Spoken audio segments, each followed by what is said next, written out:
Sudhir Baghel and I am going to explain next exercise 11B. In the previous video I have explained exercise 11A of chapter 11 mathematics of class 7th. Now I will explain exercise 11B. So let's start. First point is transversal line यानी कि प्रतिच्छेदक रेखा क्या होती है, यानी कि जब दो lines को चाहे वो पैरेलल हो या ना हो, ये कंपल्सरी नहीं है। मान लीजिए L है और ये M है। अगर कोई भी लाइन तीसरी लाइन उन दोनों लाइन को किसी एक एक पॉइंट पर क्या करती है, इंटरसेक्ट करती है। मान लीजिए वो लाइन है N, तो अगर लाइन L और M को एक एक पॉइंट पर इंटरसेक्ट करती है तो यहाँ जो लाइन N है इसे बोलते हैं ट्रांसवर्सल लाइन, यानी कि प्रतिच्छेदक रेखा। यानी कि वो लाइन जो दी हुई दो लाइन को एक एक पॉइंट पर इंटरसेक्ट करती है। तो सिंपली हम डिफाइन करेंगे when a line intersect two lines in one point, then that line is called transversal line. Okay, is it clear? Very good. हम बात करेंगे पैरेलल लाइन, जैसे हिंदी में बोलते हैं समानांतर रेखा। यानी डायग्राम हमने तो दो ऐसी लाइंस, मान लीजिए ये दो लाइन है, पहली L है और दूसरी M है।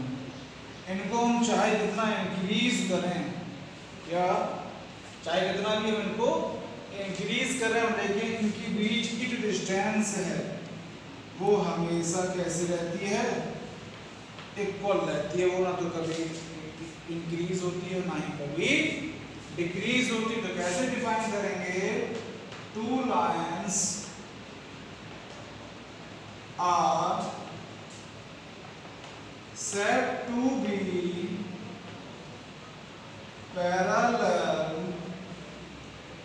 if they do not intersect,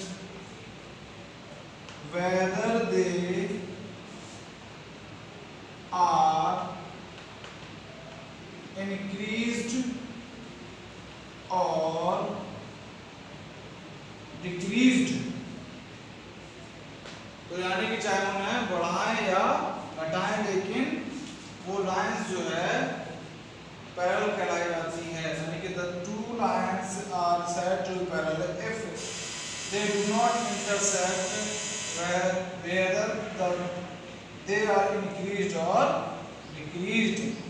ठीक है, यानी कि इन दोनों के बीच की जो डिस्टेंस है वो इक्वल बनी रहती है। इस एक्सरसाइज का इंपॉर्टेंट पॉइंट वो ये है कि जब कोई ट्रांसवर्सल लाइन, जब भी कोई ट्रांसवर्सल लाइन दो पैरेलल लाइन को क्या करती है, इंटरसेक्ट करती है। क्लियर? तो क्या होता है, तो मान लीजिए कि आपकी L और M क्या है, पैरेलल लाइन है, और N जो है वो लाइन है जो इन दोनों पैरेलल लाइन को इंटरसेक्ट करती है। तो यहाँ कुछ एंगल्स हैं, तो क्या कंडीशन होती है समझिए। तो अपन पहले पॉइंट की बात करें तो क्या लिखे हैं कि when line N intersect two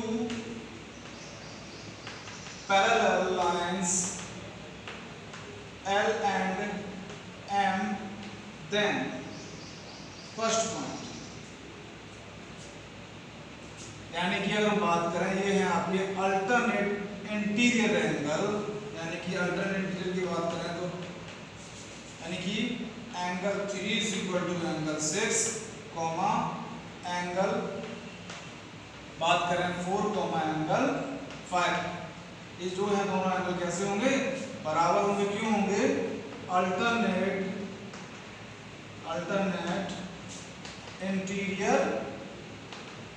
angle. ये कंडीशन कब होती है? जब when a line n intersect two parallel lines L and M, then तब ये कंडीशन होती है। दूसरी बात करेंगे, यानी कि angle 1 is equal to angle 8, comma angle 2 is equal to angle 7, इन्हें बोलते हैं अल्टरनेट एक्सटीरियर एंगल। क्या होंगे ये? Exterior angles. अब तीसरे पॉइंट की अगर हम बात करें तो तीसरा क्या है, यानी कि अगर हम बात करें angle 3 plus angle 5 is equal to 180 degree is equal to angle 4 plus 6। ये है आपके sum of angles of co-interior angle बोलते हैं हम। क्या बोलते हैं? को इंटीरियर एंगल्स। इसके अलावा हम बात करेंगे और फोर्थ पॉइंट की, जो है करस्पॉन्डिंग एंगल्स, यानी कि angle 1 is equal to angle 5, angle 3 is equal to angle 7। अगर हम आगे बात करें angle 2 is equal to angle 6, और आगे बात करें angle 2 is equal to angle angle 1 is equal to 5, angle 2 is equal to 6, तो एंगल 4 इज इक्वल टू 8। ये क्यों है? क्योंकि ये है आपके कॉरेस्पॉन्डिंग एंगल। क्या है? Corresponding angles. बाकी तो आप जानते हैं कि जब दो लाइनें एक दूसरे को इंटरसेक्ट करती हैं तो इनके वर्टिकली अपोजिट एंगल बराबर होते हैं, यानी कि 1 is equal to 4, 2 is equal to 3, 5 is equal to 8 and 7 is equal to 6। एक बार फिर समझ लेते हैं कि जब एक लाइन दो पैरेलल लाइन को एक पॉइंट पर इंटरसेक्ट करती है तो क्या होता है कि उसके जो इंटीरियर एंगल होते हैं बराबर होते हैं, ये एक्सटीरियर एंगल भी बराबर होते हैं, और इन दोनों का सम होता है 180 डिग्री। और ये है आपके करस्पॉन्डिंग एंगल, यानी 1 is equal to 5, 2 is equal to 6, 3 is equal to 7, 4 is equal to 8। ये बहुत जरूरी है। ये कंडीशन तब अप्लाई होती है जब दो दी हुई लाइंस पैरेलल हों और किसी लाइन, जिसे हम ट्रांसवर्सल लाइन बोलते हैं, उन दो लाइंस को इंटरसेक्ट करती हो। अब हम बात करेंगे एक्सरसाइज 11 की। अभी तक तो हमने जो इसके कुछ पॉइंट्स थे वो 11 एक्सरसाइज 11B के समझाए थे। हम बात करें क्वेश्चंस की, तो पहला क्वेश्चन क्या है? ऑब्जर्व द फिगर, यानी फिगर क्या समझ लेते हैं। फिगर आपका ये जो आपका ये फिगर है, ये है आपका फिगर इस तरीके से बना हुआ है, और ये है आपकी लाइन जो है वो L है, ये M है, और ये जो है लाइन P है, जो जिसे हम ट्रांसवर्स बोलते हैं। ये 6 एंगल, ये 5, ये 1, ये 4, ये 3, ये 2, ये 7, 8। अब जो क्या पूछा है हमें बस वो बताना है। उन्होंने पहला पॉइंट ये पूछा है 4 पेयर ऑफ करस्पॉन्डिंग एंगल्स। अगर हम फर्स्ट पॉइंट की बात करें, करस्पॉन्डिंग एंगल उन्होंने बताया ना कि 6, 3 इक्वल तो नहीं होंगे ना, करस्पॉन्डिंग के लिए नॉन पैरेलल है तो इक्वल नहीं लिखेंगे। अगर पहला बात करें, क्या है पहला point? 4 pair of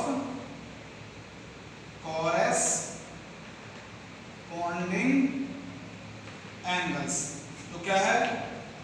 angle 6, angle 3 पहला पेयर हो गया, दूसरा पेयर हो गया एंगल 1, एंगल 7, तीसरा पेयर हो गया एंगल 5, एंगल 2, और चौथा पेयर हो गया आपका एंगल 4, एंगल 8। इक्वल नहीं लगाएंगे, इक्वल इसलिए लगा सकते क्योंकि पैरेलल नहीं है, नॉन पैरेलल है। अगर ये पैरेलल होते तो यहाँ पर इक्वल टू के बीच में साइन लगा देते हैं। इसका सेकंड पॉइंट क्या है? 2 पेयर ऑफ अल्टरनेट एंगल्स। क्या? 2 पेयर ऑफ अल्टरनेट एंगल्स। क्या है लिखते हैं? तो पहला 1, 2 एंगल 1, एंगल 2, दूसरा रहेगा एंगल 3, एंगल 4। अब इसके थर्ड पॉइंट की बात करते हैं। थर्ड पॉइंट क्या है? थर्ड पॉइंट है 2 pair of co-interior angles. 2 pair of co-interior angles.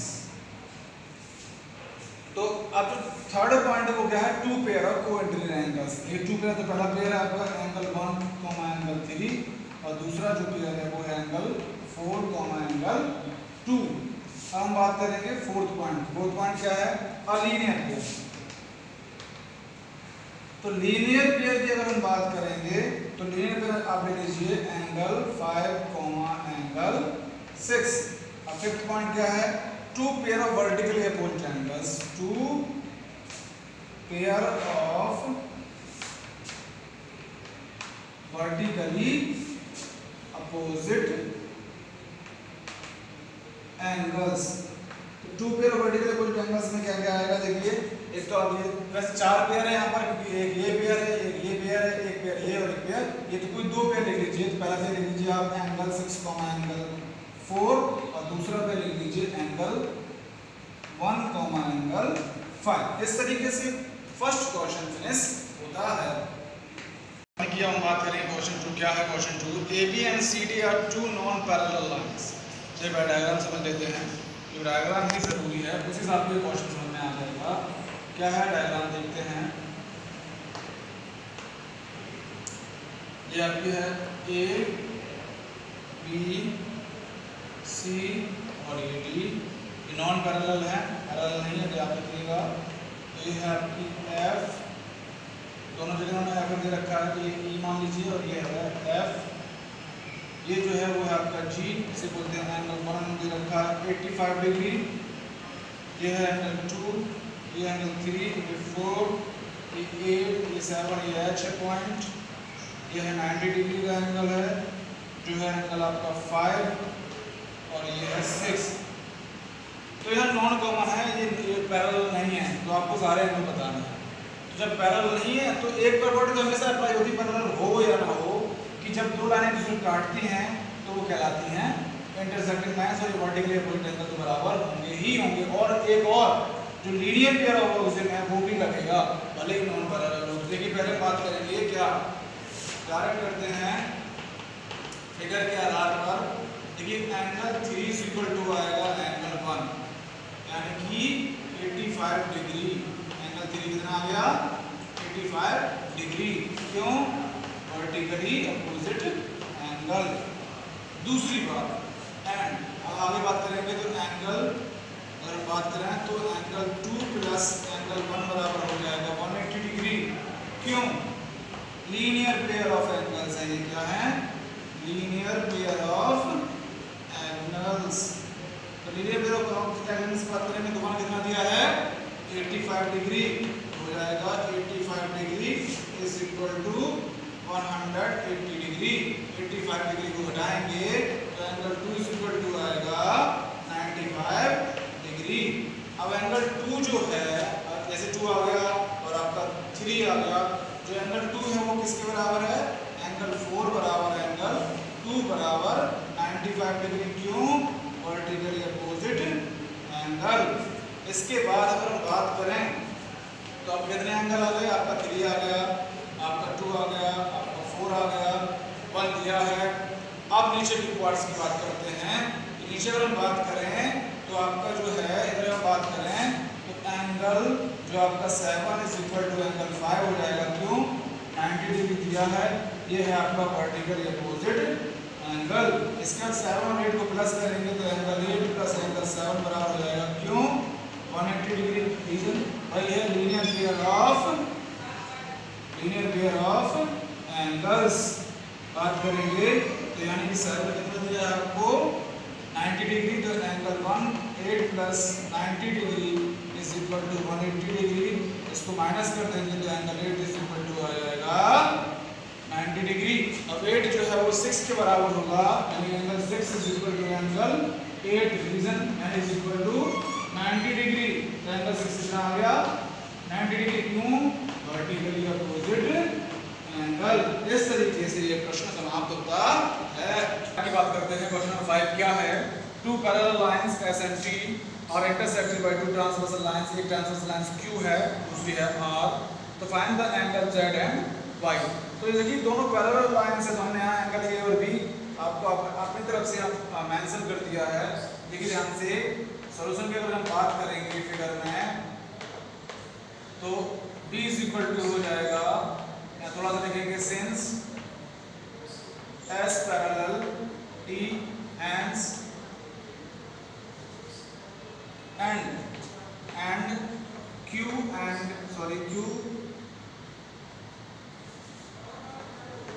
and R are transversal lines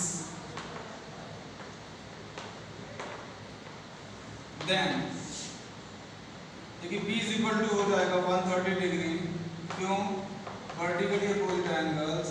और अगर हम बात करेंगे and B plus y is equal to हो जाएगा 180 डिग्री, क्यों, sum of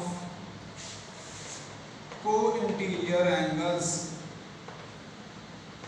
co-interior angles.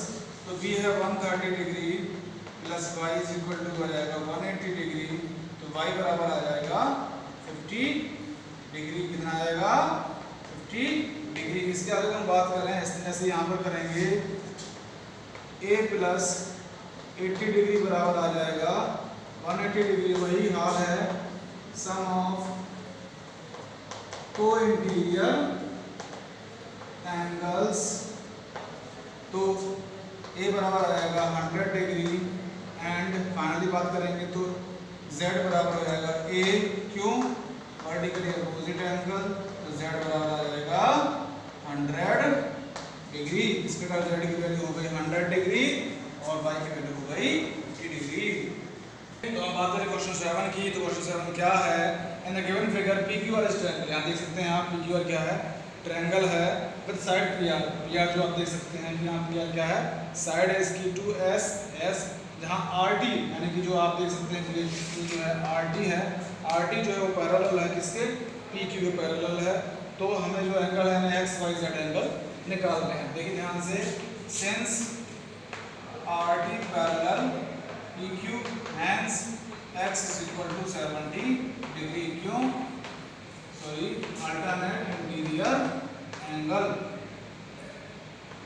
अब हम बात करें and angle PR Q plus angle QR T plus angle TR S बराबर क्या आएगा 180 डिग्री, क्यों आएगा, sum of angles of same side of line.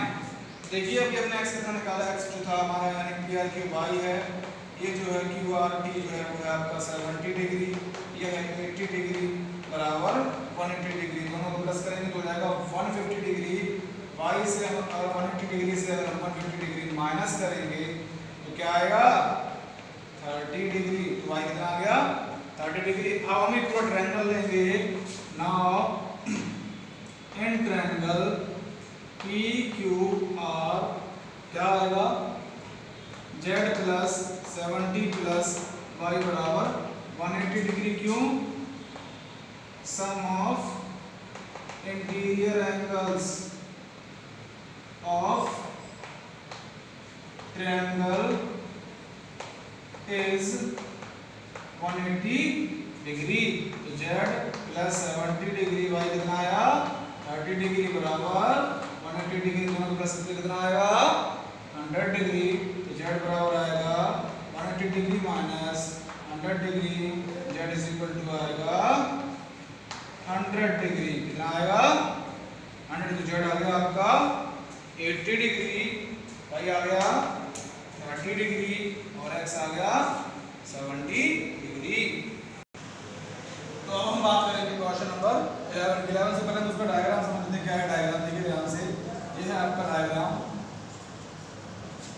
अब डायग्राम की बात करें तो इस तरीके से आपका डायग्राम बना हुआ है। ये आपका जो है वो है parallelogram A B C D। इसमें जो एंगल आपको दिया हुआ ये है 100 डिग्री, ये है आपका x और ये है आपका W, ये है Z, ये है 30 डिग्री और ये है y।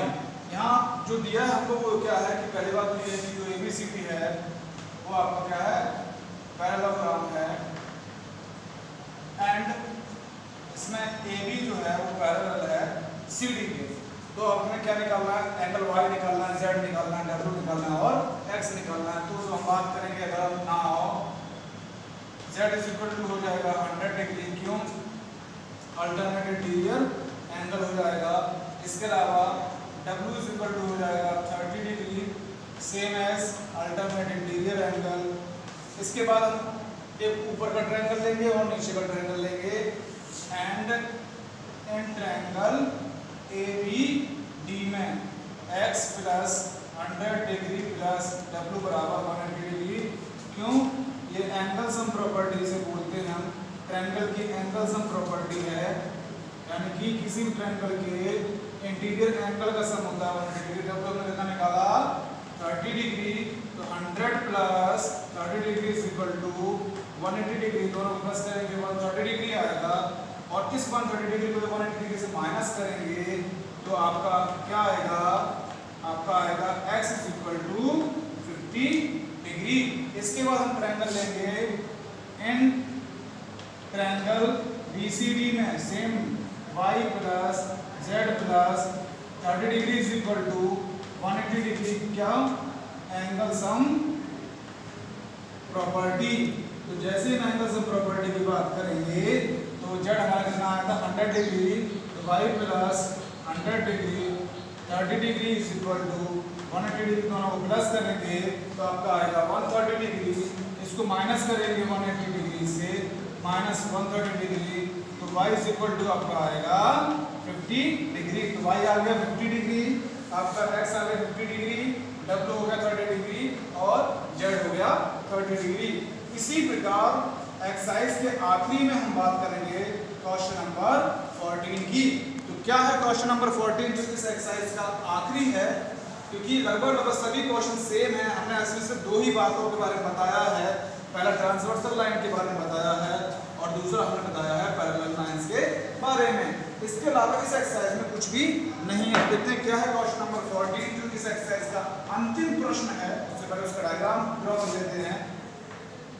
ये है आपकी कोई लाइन L और ये है आपकी कोई लाइन S, जिसमें अगर इस तरह हम बात करेंगे, आपको फिगर दिया हुआ है, ये जो एंगल है वो है आपका 150 डिग्री और ये है x, ये है y, ये है a, ये है b, ये है 70 डिग्री और ये है z, ये s है और सॉरी ये है r। तो इस तरीके से हमें यहाँ a b x y z निकालना है। देखिए क्या है, इस सेंस से हम बात करें s parallel r, hence s के बाद hence से पहले ये तो पैरेलल दिया हुआ है, यानी कि s पैरेलल r आपको क्या है गिवन है। इसके अलावा यहाँ बात करेंगे इस तरीके से, नाउ 150 डिग्री प्लस x बराबर हो जाएगा 180 डिग्री। क्यों हो जाएगा, लीनियर पेयर ऑफ एंगल्स है, क्या है ये लीनियर पेयर ऑफ एंगल्स हैं। तो x हमारा कितना आएगा, x आएगा 180 डिग्री माइनस 150 डिग्री, x बराबर आएगा आपका 30 डिग्री। तो x 30 डिग्री आ गया। इसी तरीके से आप दूसरा निकाल लीजिए एंड b प्लस 70 डिग्री बराबर आएगा 180 डिग्री। सेम हालात यहाँ पर भी है, लीनियर पेयर ऑफ एंगल्स। तो यहाँ पर b की वैल्यू कितनी आएगी, b बराबर आएगा 180 डिग्री माइनस 70 डिग्री, b बराबर आएगा इस तरीके से 110 डिग्री। फाइनली हमें निकालना a। तो अगर a की हम बात करें तो a कितना आएगा, इन ट्रायंगल, अगर ट्रायंगल की एक ट्रायंगल हम मान लेते हैं कि अगर ट्रायंगल निकालना चाहें तो ट्रायंगल की बात करें तो इसे मान लेते हैं a कैपिटल b c। अगर पूरा ट्रायंगल का पार्ट ले लेते हैं तो कितना आता है, देखते हैं। तो a b c में x plus b plus a बराबर आ जाएगा 180 डिग्री, यानी कि एंगल सम प्रॉपर्टी है ये आपकी किसी भी ट्रायंगल की। तो अगर बात करें x हमारा कितना आया था 30 डिग्री, b हमारा आया 110 डिग्री, तो a कितना आएगा, अगर हम a की बात करें दोनों को प्लस करके 180 डिग्री से माइनस कर देंगे तो a इज इक्वल टू आएगा 180 माइनस 140 डिग्री, a बराबर आएगा 40 डिग्री। चूंकि यहाँ पर हम बात अगर करें कि जो r और s पैरेलल है तो अगर x जो है वो y के बराबर हो जाएगा और अगर z की बात करें तो वो किसके बराबर हो जाएगा, b के बराबर, यानी कि ये हो गया आपका 30 और हमारा b कितना आया था 110। तो इस तरीके से अगर हम बात करें, फाइनली बात करें हम इस तरीके से, तो y बराबर हो जाएगा x हमारा आएगा 50 डिग्री। क्यों, alternate interior angle and equal to 110 degree. क्यों? Alternate interior angle. इस प्रकार से इस प्रश्न के साथ ही आपकी एक्सरसाइज समाप्त होती है।